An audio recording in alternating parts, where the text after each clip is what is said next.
কি করছো?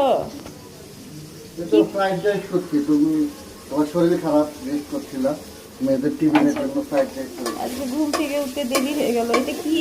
Fried rice করবো, টিফিনে নিয়ে যাবে সলিউশনে। বাবা আমার হাতে ফ্রাইড রাইস খাইছো। বাবা, এমন জামাই হলে আর কিছু লাগে? আর হাওয়া দিও না। মাশাআল্লাহ।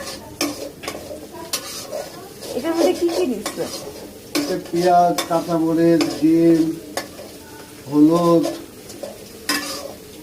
আরো আমার একটা সিক্রেট মশলা আছে, এটা বলা যাবে না, কারণ অনেকে জেনে যাবে। আর আমি তো তোমার হচ্ছে ফুড ব্লগার না, আর হলো চেতো না। করো করো করো, সাব্বাস। এইভাবে প্রত্যেকটা মানে এরকম প্রত্যেকটা জামাই ঘরে থাকা লাগে।